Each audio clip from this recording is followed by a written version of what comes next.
C'est avec une très grande joie d'entrer en nouveau dans votre foyer. Vous qui nous écoutez, qui nous suivez de temps en temps, cet enseignement qui vous apporte la vie éternelle et le salut, qui vous guide et vous donne de la joie et du bonheur pour tous ceux qui écoutent, car on parle de l'ôtement du péché et que tous ceux qui sont avec Yahushua ne pêchent plus. C'est le bonheur exceptionnel et c'est la grande paix pour vous d'être à ses côtés. C'est pourquoi on va vous partager cette bonté et aujourd'hui on va parler du sujet de Noël qui est dangereux pour vous. Alors réfléchissez. Pour vous qui célébrez cela et qui pensent à le faire également, sachez que c'est un pire danger qui vous attend avec cela. Ça va vous faire jeter en enfer si vous continuez encore à le faire. Nous sommes donc arrivés au moment pour avancer à l'enseignement et avec la parole. Tout de suite, nous allons entrer dans le vif de l'enseignement. Concernant Noël, est-ce que l'événement de Noël respecte la loi de Dieu? Est-ce que c'est autorisé de le célébrer ou non? La réponse est directe. À la fois, ce schéma ne suit pas du tout la loi, c'est-à-dire la loi du Dieu d'Abraham, à travers son fils qu'il a envoyé également. C'est-à-dire que vous êtes des transgresseurs de la loi. Comme les diables et les satans, vous êtes dans les mêmes classes. Et après, vous irez en enfer, car les transgresseurs de loi sont des pécheurs, et les pécheurs n'iront jamais au ciel des cieux. Aujourd'hui, donc, nous allons voir toutes ces paroles. Premièrement, c'est interdit par la Sainte Écriture, selon 2 Corinthiens chapitre 5. Et vous pouvez lire directement si vous avez la Sainte Écriture avec vous. Et moi aussi, je vais lire de mon côté parce que nous avons la même Bible. D'ailleurs, moi aussi, j'ai la Bible en application ici, avec le livre 2 Corinthiens, chapitre 5, à partir du verset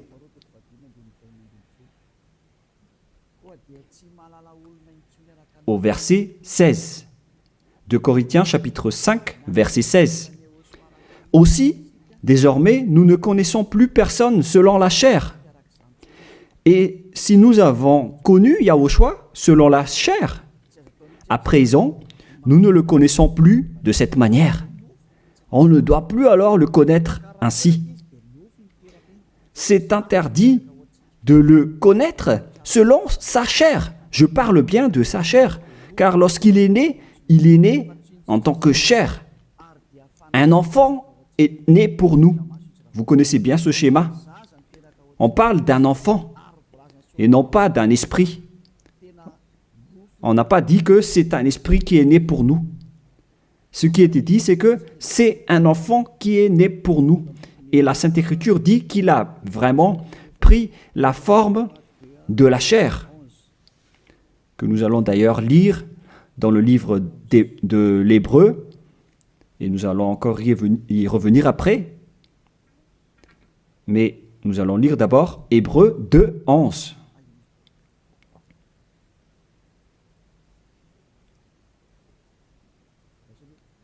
Où il est passé déjà. Attendez un peu.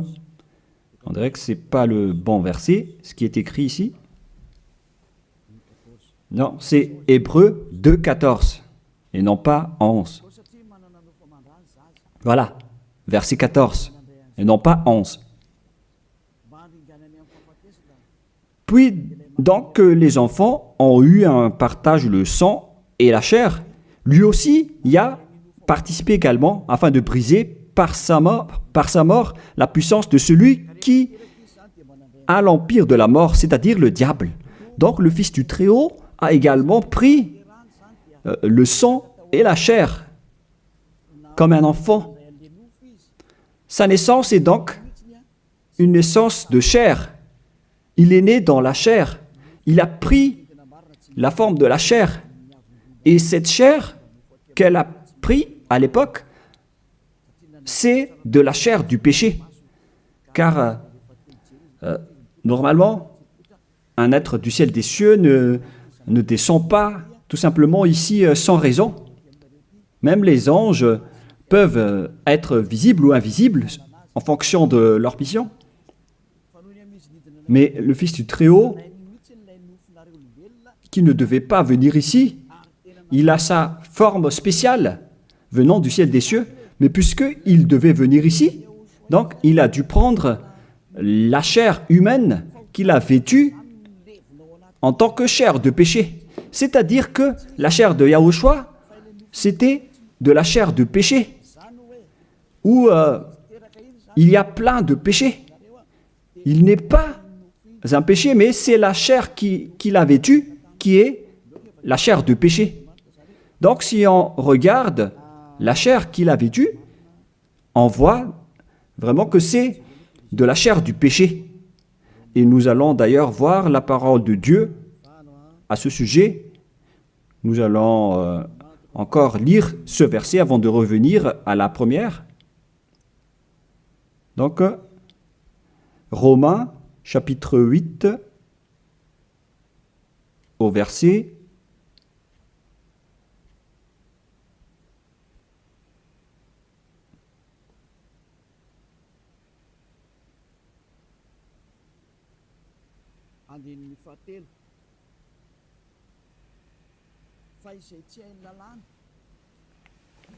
3.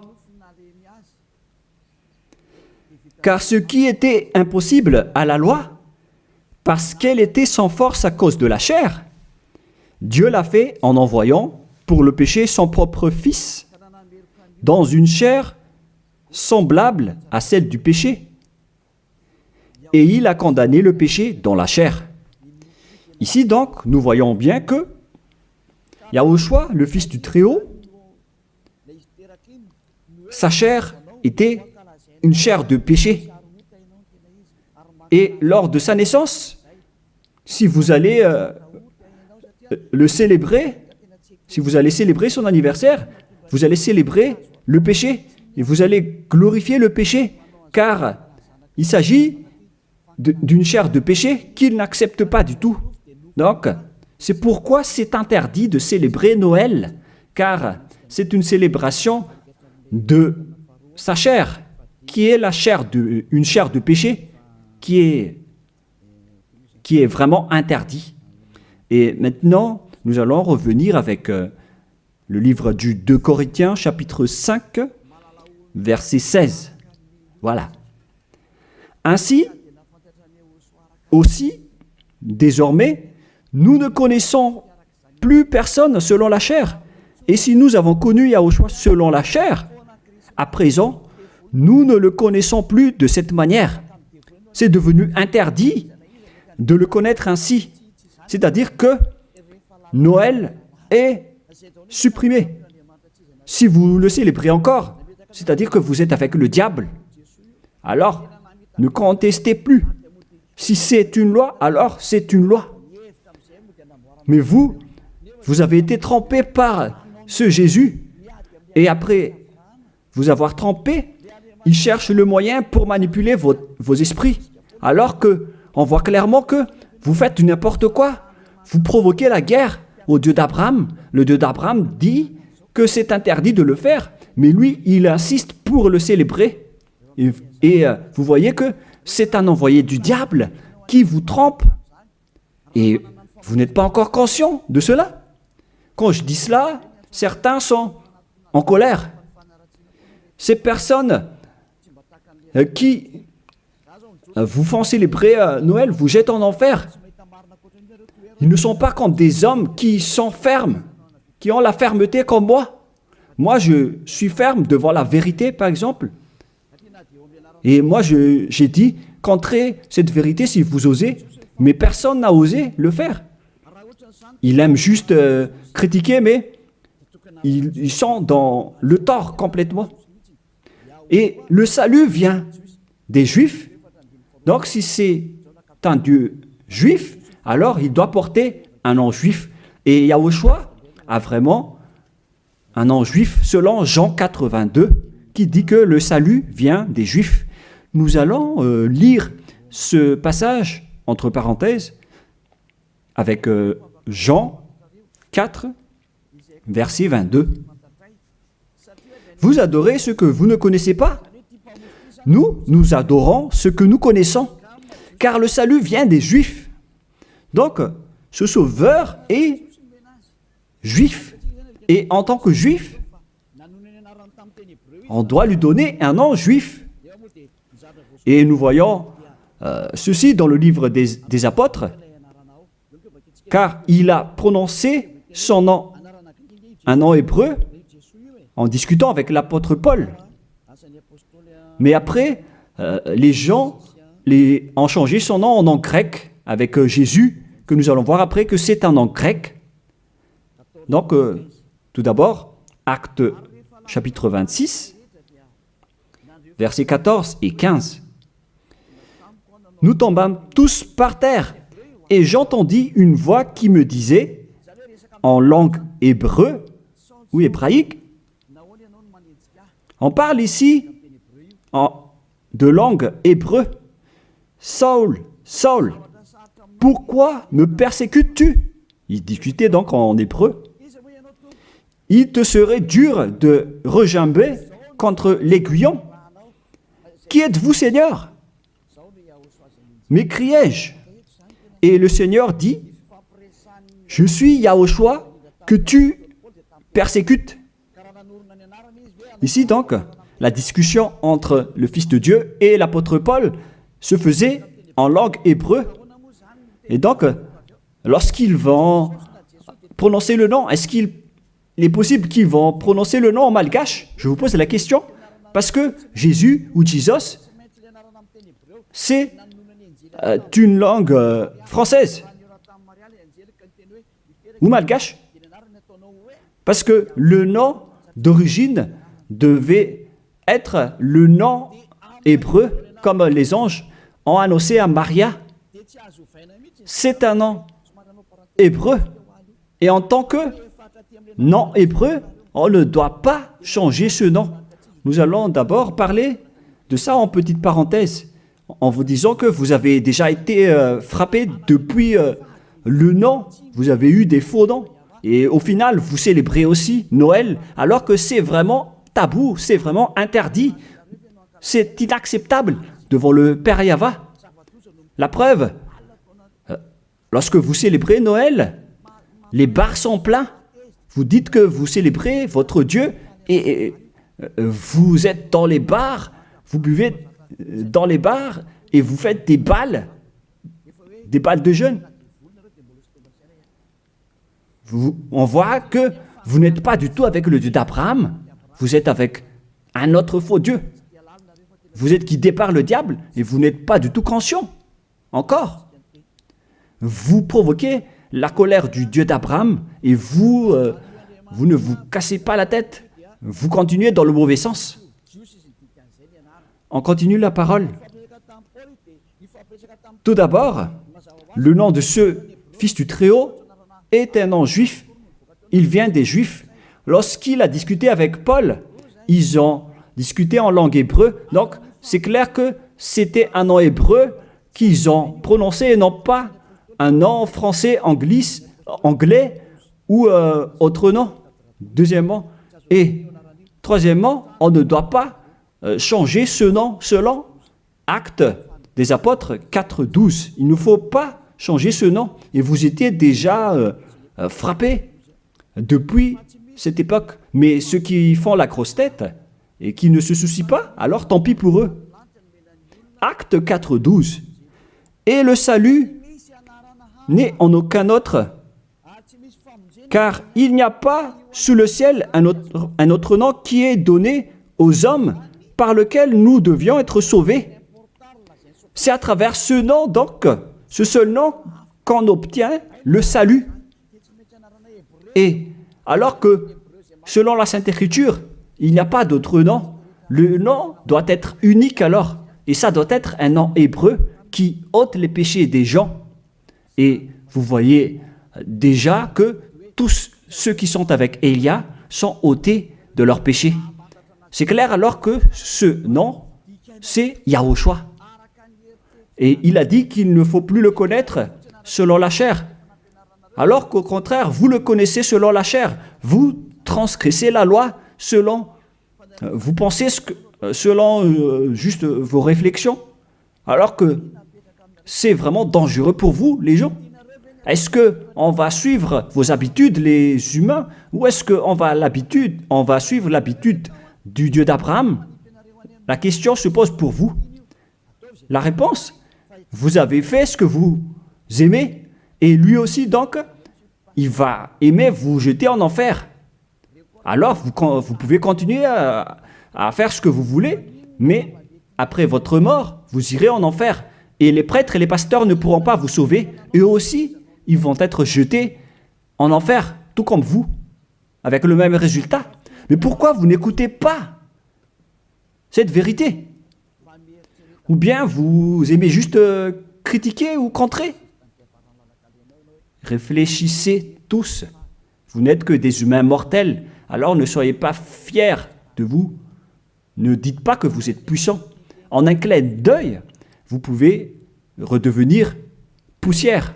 Et vous allez être jugé par le propriétaire de cette parole, qui est le Dieu d'Abraham.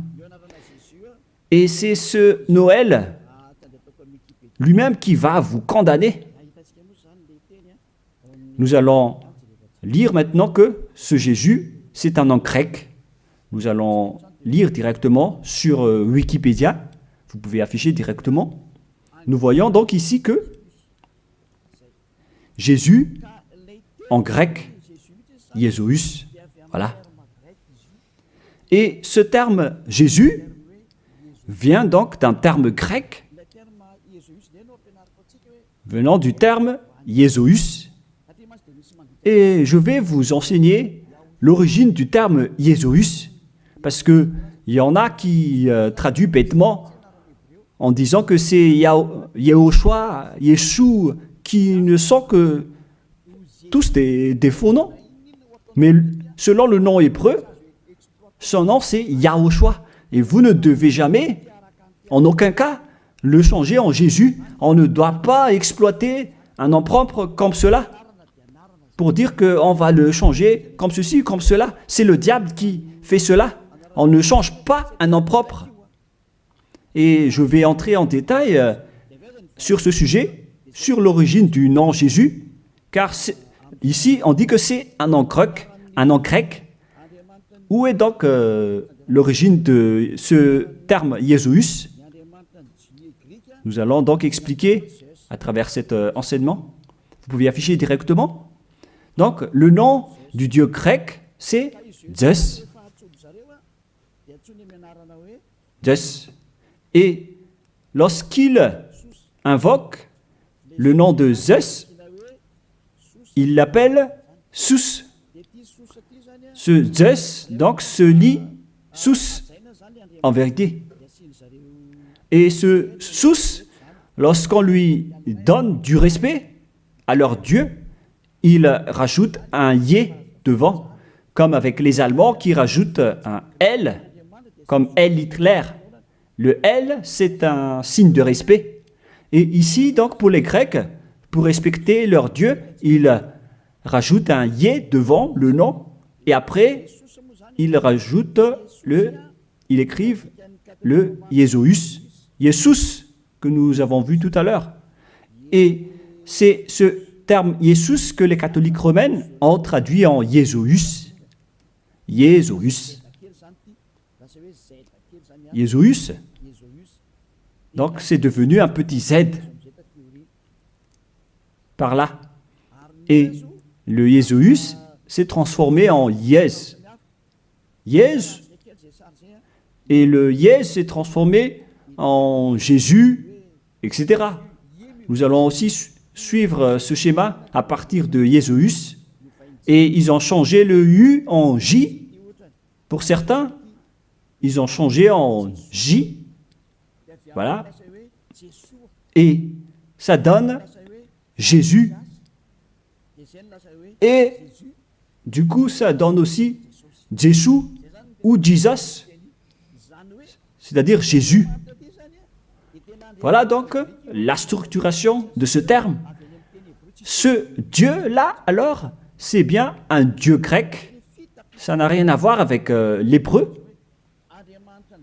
Vous voyez que c'est vraiment une grande tromperie que les gens ont fait jusqu'à maintenant.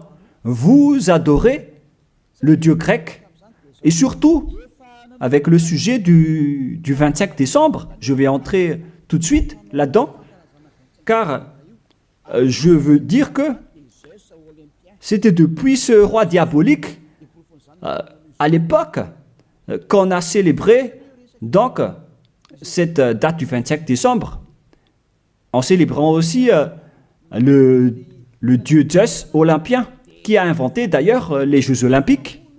Il a inventé les jeux des personnes nues qui se courent après et qui font des luttes. C'est Zeus qui a enseigné cela avec le roi Antiochus Épiphane également. Et donc Zeus était également avec lui. Nous allons donc lire ce passage dans la Bible, dans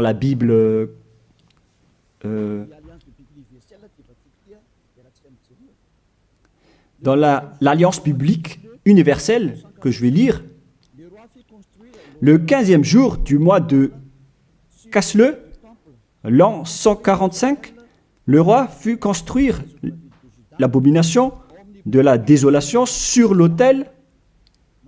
Il construit aussi des autels dans la ville de Juda. On voit aussi donc ce verset dans le livre de 1 Maccabée, chapitre 1, verset 54 pour une autre version, et verset 57 pour une autre version. Donc, si vous avez le livre du Maccabée dans la Bible catholique, je vais relire encore une fois chez moi, et vous voyez sur l'écran en langue malgache, qui est plus convenable, mais le voilà. 1 Maccabée, chapitre 1, verset 57 pour une autre version, et pour une autre version, c'est verset 54. Et donc, on a aussi le verset 57 pour l'autre version. Le voilà. Le 15e jour du mois de Casleu, l'an 145, ils construisirent l'abomination et de la désolation sur l'autel des holocaustes. Ils construisirent aussi des autels dans les villes de Juda, alentour. Quel est alors le rapport de cette histoire avec ce que je dis ici? C'est que il y avait un roi qui a provoqué la guerre au Dieu d'Abraham, qui a profané son temple, qui a fait des abominations dans le temple. Et cet homme, il est entré dans le temple de Jérusalem à la date du 15 du mois de Casleu, et il a construit des autels, des holocaustes dans ce temple. Et avec ces autels, il va pratiquer des sacrifices d'holocauste. Et après, à la date du 25 décembre, il est encore entré là-dedans, dans le temple, en faisant des holocaustes. Ce que je veux dire, c'est que c'est ce Antiochus IV Épiphane qui est le propriétaire de cette fête. La preuve, le dimanche de l'Épiphanie que vous célébrez tous ensemble, que ce soit les protestants ou les catholiques, vous célébrez tous le dimanche de l'Épiphanie. Cet événement vient du nom du roi Antiochus IV Épiphane. Dans le 1 Maccabée, chapitre 1, verset 11, de ces rois sortit une racine d'iniquité. On parle ici d'un roi grec, Antiochus Épiphane, fils du roi Antiochus, qui avait été à Rome comme otage. Donc, selon ce schéma, ce Antiochus IV, Épiphane, c'est un roi grec. Et ce roi est entré dans le temple. Et lors du 14e jour déjà, on va préciser, pour ne pas faire une erreur, nous allons bien préciser, car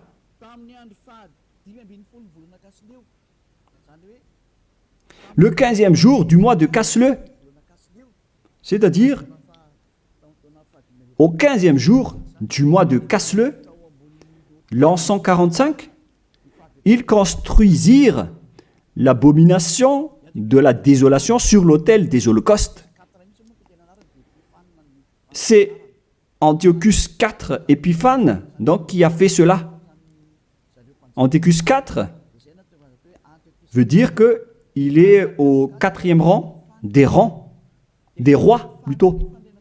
Mais on lui distingue avec le nom d'Épiphane, avec le dimanche de l'Épiphanie que vous célébrez. C'est-à-dire que cette fête appartient à Antiochus IV Épiphane.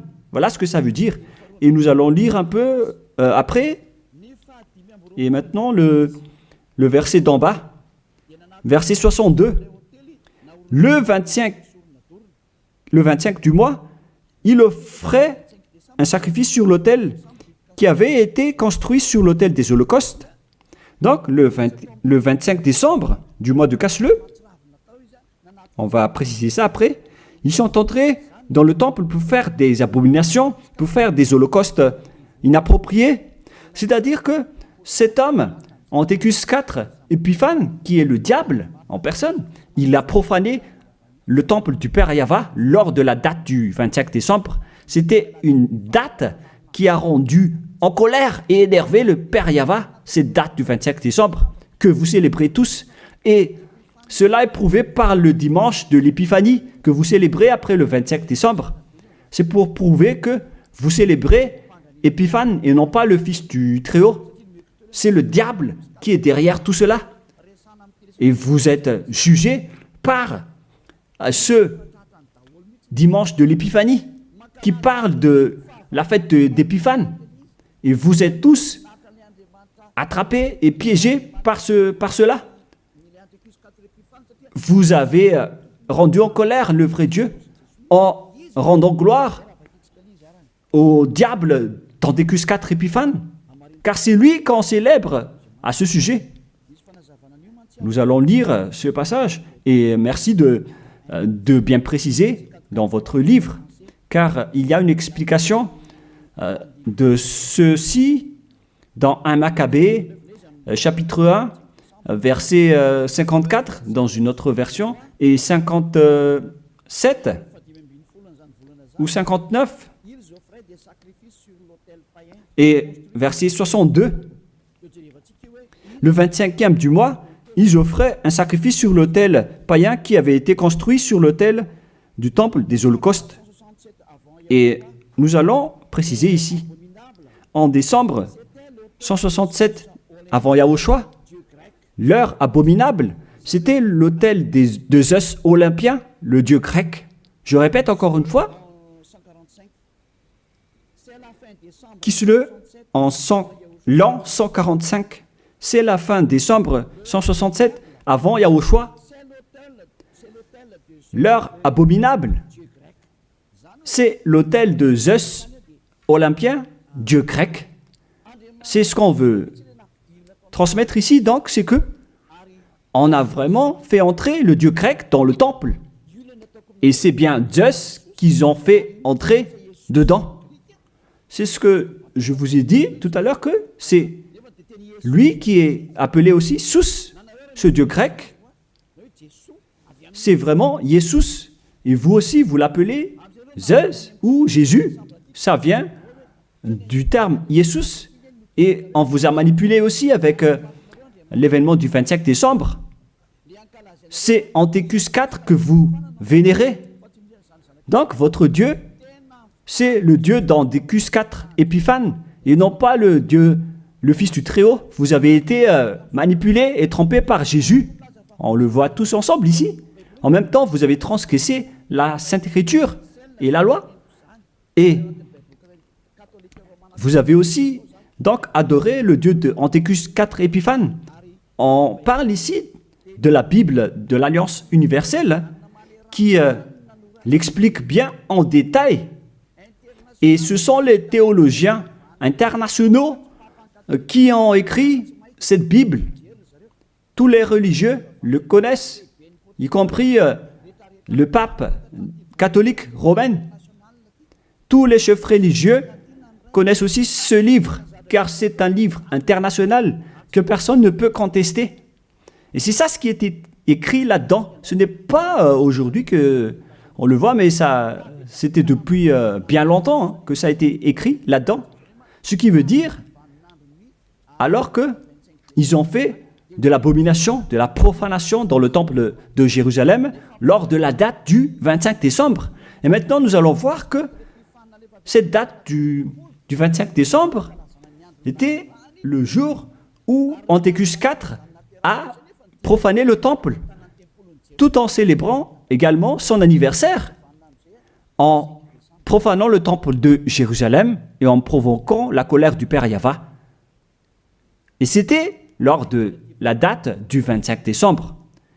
Nous allons également lire la parole concernée à ce sujet. Vous pouvez aussi suivre.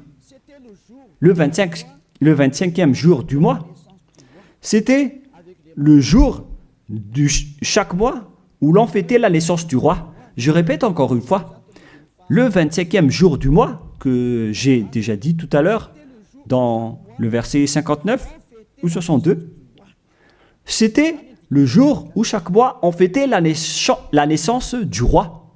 Ça veut dire que la date du 25 décembre, c'est la date de célébration de l'anniversaire de naissance de Antiochus IV Épiphane. Et j'ai failli oublier de vous dire que le mois de Casleu veut dire vers la fin de décembre 167. Le mois de Casleu et le mois de décembre sont donc vraiment similaires. Et donc, ils sont entrés le 15 décembre dans le temple. Et le centre de la fête, c'était le 25 décembre, l'anniversaire de Antiochus IV Épiphane. Et ce qui a rendu vraiment gravement en colère le Père Yahva, c'est suite à l'entrée du dieu grec Zeus dans le temple également, lors de cette date, ils ont apporté des holocaustes pour Zeus à la date du 25 décembre dans le temple du Père Yahva. Ils ont osé faire entrer des holocaustes abominables pour Zeus dans le temple du Père Yahva lors de la date du 25 décembre. Et cette date, c'était la date de la célébration de l'anniversaire de ce roi, et non pas celui du fils du Très-Haut. Vous avez tous été trempés. C'était l'anniversaire de naissance de Antiochus IV Épiphane. La preuve, vous célébrez le dimanche de l'Épiphanie, 2 semaines à peu près, la date du 25 décembre. Moi, je ne connais pas ça parce que je ne le célèbre pas, mais ça existe vraiment. Expliquez-moi alors, qu'est-ce que ça veut dire le dimanche de l'Épiphanie? Parce qu'il n'y a qu'un seul nom dans la Sainte Écriture, et c'est le nom de Antiochus IV Épiphane. C'est clair alors que si vous célébrez le dimanche de l'Épiphanie, c'est que vous avez célébré l'anniversaire d'Antiochus IV Épiphane, qui a Zeus comme Dieu, que vous avez changé en Jésus après. Donc, vous avez célébré l'anniversaire de Antiochus IV Épiphane d'abord, et non pas celui du Fils du Très-Haut. Et à la fin, vous clôturez la fête avec le dimanche de l'Épiphanie. Vous célébrez tous cette date. Et maintenant, vous n'allez pas être encore conscient. Et vous allez encore duper les gens, vous les religieux. Vous avez vu la grosse erreur de ces religieux. Et pourquoi vous n'êtes pas encore conscient? de ce système religieux qui n'est plus correct. C'est carrément déjà détruit. C'est le diable qui vous manipule. Ils ont changé jusqu'au vrai nom de ce Dieu. Tout ça vous dit que vous n'êtes pas du tout avec le Dieu d'Abraham. Ça n'existe pas. Enlevez ça de votre tête. Si vous étiez déjà avec le Dieu d'Abraham, vous auriez déjà dû être ôté de vos péchés, comme ceux qui sont avec Élia. Mais c'est pourquoi les gens détestent Élia, car Élia attire les gens pour être ôtés de leurs péchés. Et les autres sont en colère, car leur liberté sont empêchées. Et c'est pourquoi ils disent de ne pas toucher à leur religion. Mais de quelle religion vous parlez? Qu'est-ce que vous devez suivre? Celui qui ôte les péchés ou celui qui n'ôte pas les péchés? Faites votre choix, mais la Sainte Écriture dit que il faut croire à celui qui ôte les péchés, c'est-à-dire Yahushua. On parle de celui qui ôte les péchés. À vous de réfléchir. Mais après, on vous demande de célébrer le dimanche de l'Épiphanie. Mais c'est quel événement?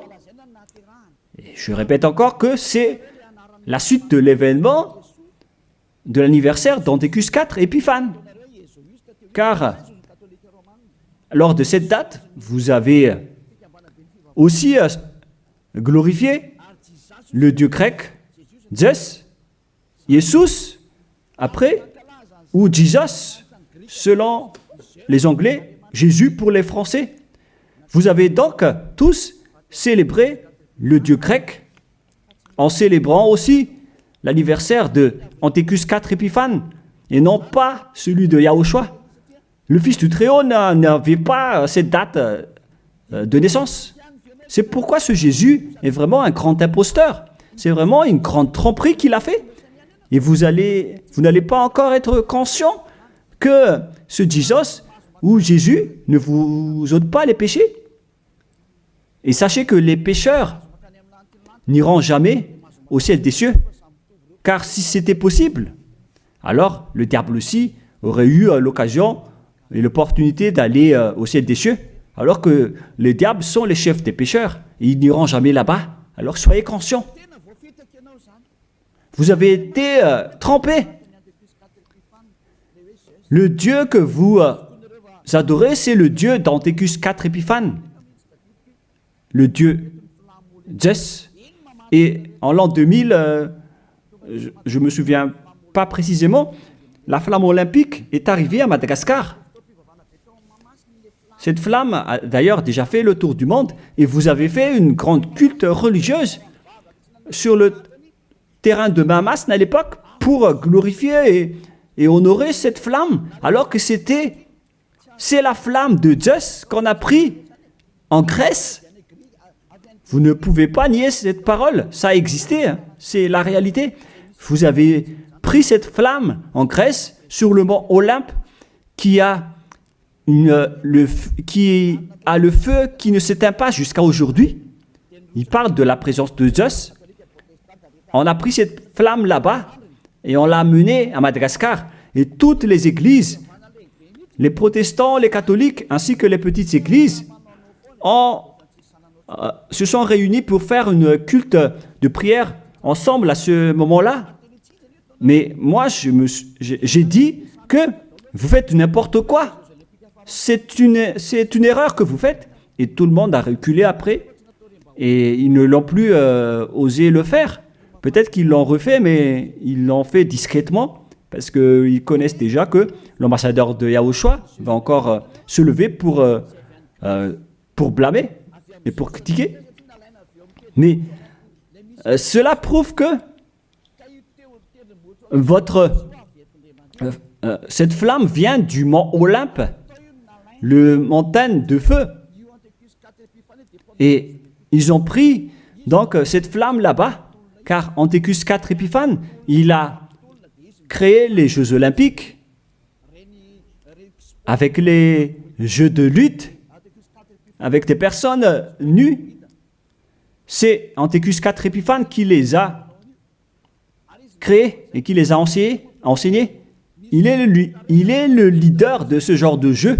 C'est pourquoi la majorité des sports se pratiquent nus, car c'est lui qui a inventé cela. C'est pourquoi on parle de Jeux olympiques. Ça vient du mont Olympe en Grèce, et c'est Zeus qui est dedans, que les Grecs ont appelé Jésus, Jésus pour les catholiques, et Jésus, au final, celui que vous adorez. Donc, vous adorez Zeus. C'est Zeus qui est votre chef.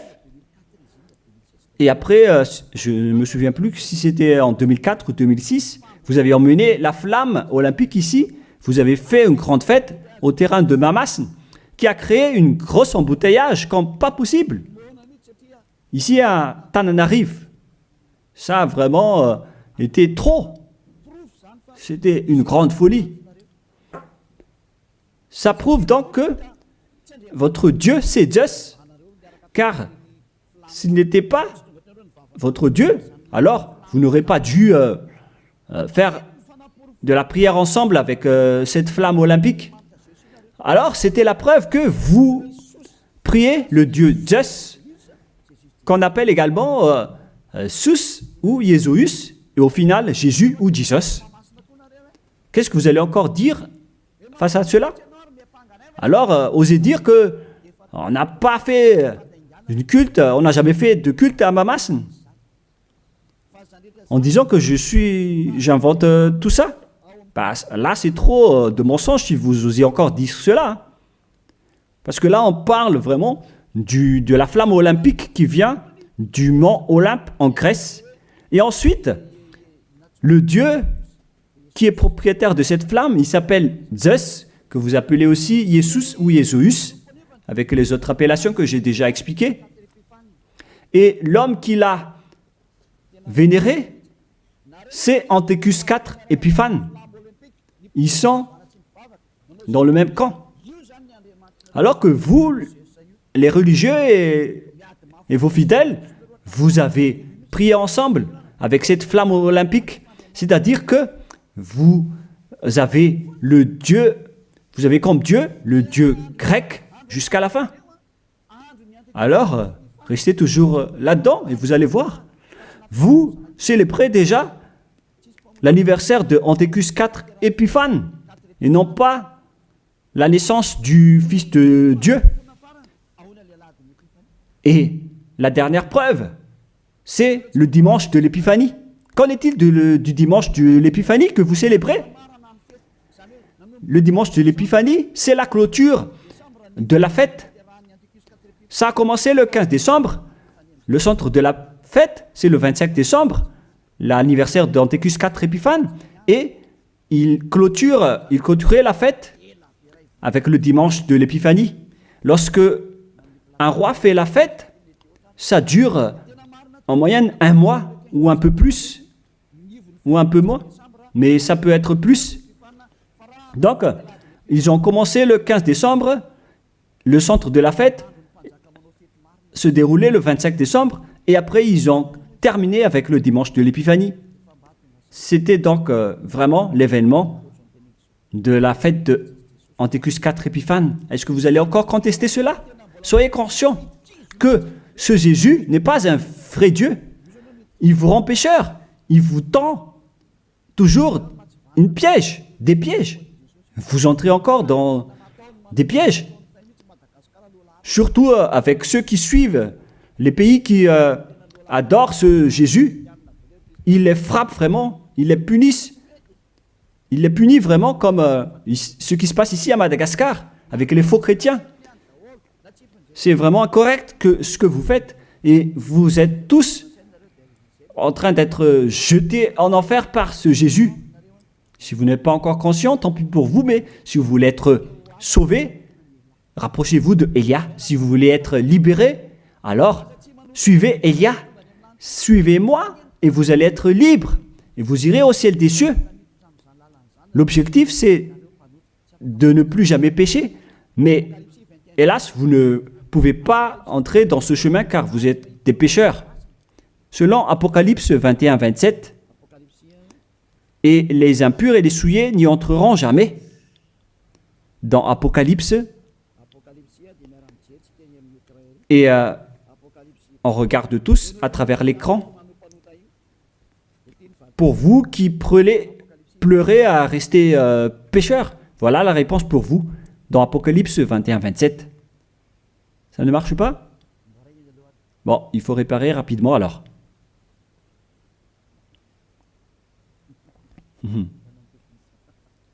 On a vu la main du technicien, c'est pas grave parce qu'il travaille.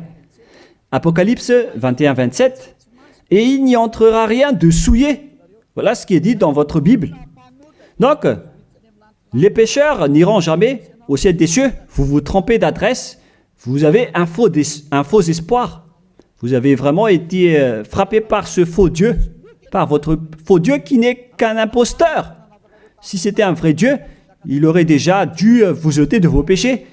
Mais voilà, il vous a trompé.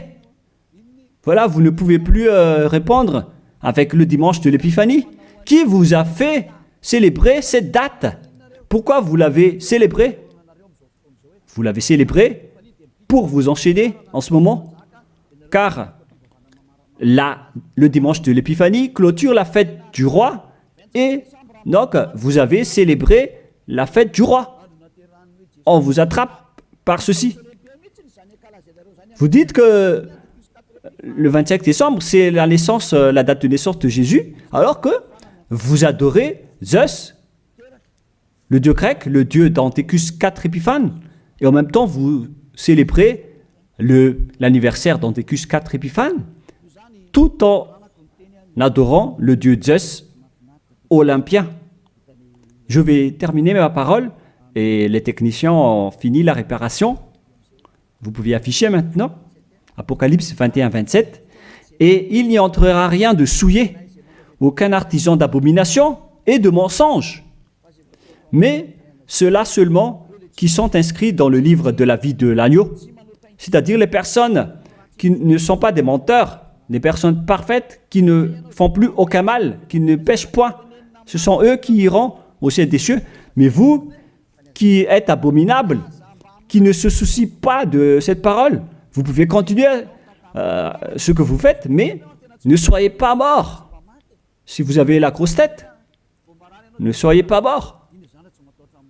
Mais ce qui est ridicule, c'est que lorsque vous êtes malade, vous êtes obligé de chercher un médecin. Mais où est passée votre puissance ou votre force? Si vous cherchez un médecin, lorsque vous êtes malade, c'est-à-dire que vous êtes faible. Alors ne faites plus ça. Pourquoi chercher encore à mettre des obstacles à ce royaume de Yahushua qui vous prêche la liberté et l'affranchissement? Mais vous êtes inconscient de provoquer la guerre au Créateur. Si vous êtes conscient, alors rapprochez-vous et inscrivez-vous dans le baptême qui aura lieu le 8 mars prochain pour le dernier baptême, et ça va être terminé après. Vous pouvez encore faire des baptêmes avec les religieux qui sont pécheurs, mais lorsque les pécheurs baptisent d'autres pécheurs, le résultat c'est encore un pire pécheur. Un pire pécheur. Alors, soyez conscients. Nous allons donc lire pour terminer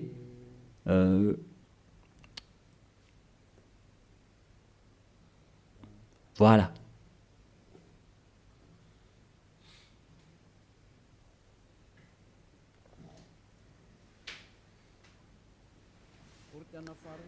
De Corinthiens,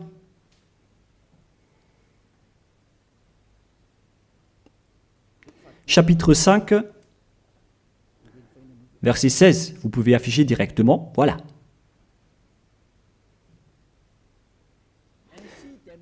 Ainsi, dès maintenant, aussi désormais, ça fait depuis cette époque qu'on a précisé que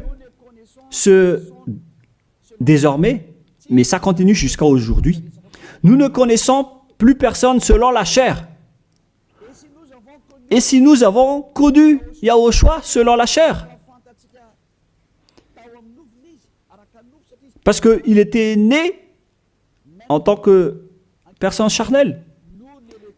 Maintenant, nous ne le connaissons plus de cette manière, à présent. La chair est supprimée car c'était une chair de péché. Selon ce que je vous ai enseigné dans Romains 8.3, on parle de chair de péché. Donc, si vous allez célébrer cela avec sa naissance, vous allez donc célébrer du péché. Voilà donc la loi. C'est devenu une interdiction totale pour ceux qui servent le Dieu d'Abraham. Comme moi, Élia, je sers le Dieu d'Abraham. Vous l'appelez Dieu d'Abraham, vous les humains, mais pour nous, c'est le Dieu du ciel des cieux. Il s'appelle Yahva, notre cher Père. Lorsque vous le servez, vous ne devez plus entrer dans ce schéma. Vous dégagez directement, vous vous rapprochez de Élia et vous inscrivez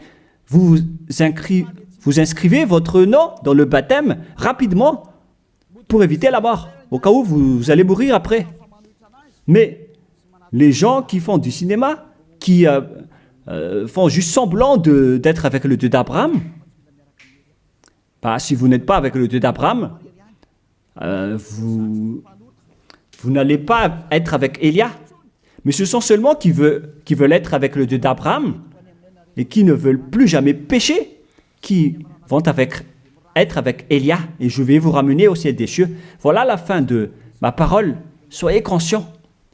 Bref, ceux qui célèbrent Noël vont être en guerre avec le Dieu d'Abraham et vont aussi être en guerre avec Yahushua, le Fils du Très-Haut, qui a dit « ne péchez plus ». Et ceux qui célèbrent Noël vont être en guerre avec ce Dieu d'Abraham qui a dit « je ne donnerai point ma gloire aux autres et ne souillez pas mon nom ». C'est dans Ésaïe 48:11 que nous allons d'ailleurs lire. Sa gloire ne doit plus être donnée aux autres faux dieux. Si vous utilisez encore cette parole de Dieu, si vous voulez servir le Dieu d'Abraham, alors il ne faut plus faire du n'importe quoi. Il faut suivre ses paroles. Lorsqu'il dit que c'est interdit, alors ne faites plus la grosse tête. Et si ceux qui insistent à vous dire le contraire, c'est-à-dire, sachez qu'ils vont vous jeter en enfer. Alors ne soyez plus manipulés comme les enfants. Vous êtes maintenant matures, vous êtes des adultes, vous avez la conscience. Sachez que c'est de l'amour pour vous sauver. On dévoile donc le mal que font ces faux dieux. Alors, face à cet amour, soyez conscients maintenant. Soyez conscients. Dans Ésaïe 48:11, il est dit qu'il ne faut plus prier les faux dieux. C'est interdit par la loi. C'est pour l'amour de moi que je le fais. Car comment mon nom serait-il profané? Je ne donnerai pas ma gloire à un autre. Pourquoi donc le Seigneur Yahushua, le Fils du Très-Haut ici, pourquoi il dit qu'il ne faut pas célébrer la chair du péché? Et la Sainte Écriture dit aussi que le 25 décembre, c'est la date de naissance du roi diabolique et non pas celui du Fils du Très-Haut. Voilà ce que le Fils du Très-Haut a dit. Et pourquoi vous insistez encore à faire le contraire? Mais qu'est-ce que vous cherchez, vous les religieux qui sont des sorciers? Et aussi, vous qui acceptez d'être menés dans le tort. Mais qu'est-ce que vous cherchez? Vous voulez vraiment provoquer la guerre à ce Dieu d'Abraham? Vous l'avez déjà fait, alors vous pouvez continuer. Mais pour ceux qui sont conscients qu'on ne peut pas le combattre, ce Dieu d'Abraham, alors dégagez de là et venez ici. Rapprochez-vous de Élia et suivez Élia. Voilà ce que vous devez faire. Il faut suivre Élia. Il va nous ramener au ciel des cieux, chez le Dieu d'Abraham. Il va nous ramener là-bas. Mais il faut d'abord être ôté des péchés pour y intégrer. Et on a réussi cela. C'est le pouvoir que Yahushua a donné à Élia. Alors suivez-moi. Nous irons chez le vrai Sauveur, Yahushua, celui qui a vraiment été crucifié. Allons-y maintenant. Prenez une décision et ne tuez plus votre esprit. Votre esprit est très triste car après votre mort, vous allez redevenir poussière. Mais votre esprit va être en souffrance. Vous voyez, lorsque vous faites du mal, vous réfléchissez après, vous stressez en appelant Dieu, en disant « Mais qu'est-ce que j'ai fait, mon Dieu ?» Mais puisque vous avez déjà commis le mal, le diable va aussi venir vous blâmer. Et après, vous vous déprimez, vous êtes au bord du suicide et vous faites encore plus de mal. Voilà ce que font ces diables. Ils vous encouragent à faire du mal. N'acceptez plus cela. Retournez-vous vers Yahushua. Ma parole se termine. Rapprochez-vous de Yahushua. N'entrez plus dans ce mauvais sens et dans cette folie. Tant pis pour ceux qui veulent combattre le Dieu d'Abraham. Laissez-les écouter les propos des diables. Mais vous qui êtes conscients que ces faux dieux vous rendent pécheurs, ainsi que les religieux qui vous disent vous pouvez commettre des péchés, il faut juste demander pardon après. Tout ça transgresse toutes les lois du vrai Dieu. Si vous ont déjà tué, alors dégagez de là et suivez Élia. Je peux vous prendre avec la main pleine de joie si vous cherchez vraiment le vrai Dieu, il est vraiment merveilleux. Ma parole se termine, que Yahushua vous bénisse et à la prochaine, prions ensemble. Merci infiniment, Père Yahva. C'est vraiment de l'amour, cette parole venant de toi. Tu fais connaître aux gens la vérité.